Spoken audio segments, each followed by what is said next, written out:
In the dense sal forests of the Mahananda Wildlife Sanctuary, hidden beneath thermal camouflage nets, a battery of BrahMos 2 hypersonic cruise missiles sat on their mobile launchers. These were the ace in the hole, weapons that didn't rely on GPS, which was currently jammed, but used an active radar seeker for terminal guidance. Captain Vikram Rathore, the battery commander, received the launch code via a hardwired field telephone line, old technology that couldn't be hacked. "Coordinates locked," Rathore whispered. "Fire." The jungle floor erupted in fire and smoke as the missiles roared into the sky. They didn't arc high like ballistic missiles. They hugged the terrain, flying at Mach 3, skimming the treetops. They were too fast for the Chinese air defense systems to intercept. On the Jampheri Ridge, Lee's radar screamed a warning, but it was too late.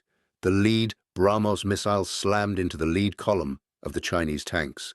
The kinetic energy alone was enough to vaporize the armor. The explosion echoed off the mountains like a thunderclap from the gods. The dogfight in the mist. Above the chaos of the ground war, the sky tore open. 2 Indian Rafale jets, operating out of Hasimara Air Base, screamed over the corridor. Their pilots were flying heads down, relying on their AESA radars to cut through the electronic jamming. "Bandits at 12 o'clock. Wing Commander Abhinav Viper Varma shouted. "J-20s, 2 of them."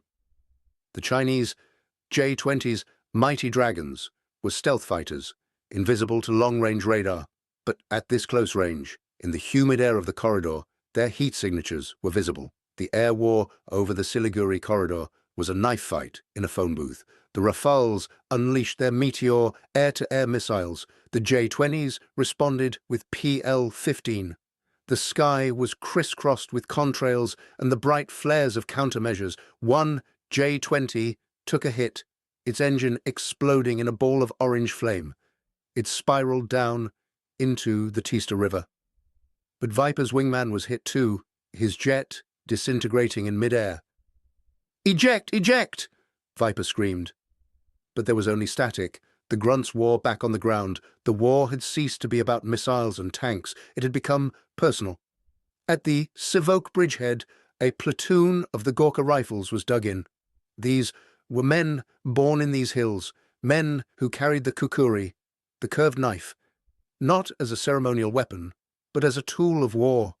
Subedar Thapa watched the Chinese infantry advancing through the tea bushes. They were wearing exoskeletons, powered frames that allowed them to carry heavy loads without fatigue.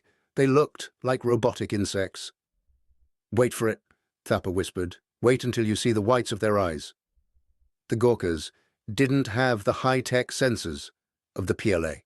They didn't have the drone swarms, but they had the terrain. They knew every ravine, every stream, every shadow. When the Chinese troops were 50 meters away, the Gorkhas opened fire. It was a wall of lead. And then, as the ammunition ran low, Thapa drew his kukuri. "Ayo Gorkhali!" "The Gorkhas are here." The war cry echoed through the valley, a terrifying sound that had frozen the blood of enemies for 200 years. The Gorkhas charged. It was brutal, primal, and terrifyingly effective. In the close quarters of the bamboo groves, the high-tech exoskeletons were a liability. The curved steel of the kukuri found the gaps in the armor. The standoff. By noon, the advance had stalled.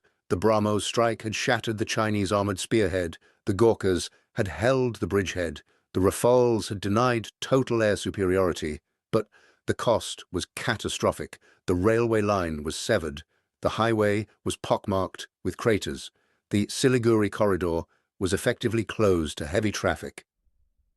Brigadier Nair looked at the smoking ruins of the Sivok Bridge. He picked up the field phone. "Corps Commander," he said, his voice hoarse, "we stopped them. But the neck is broken. We can't move supplies to the northeast. We are under siege."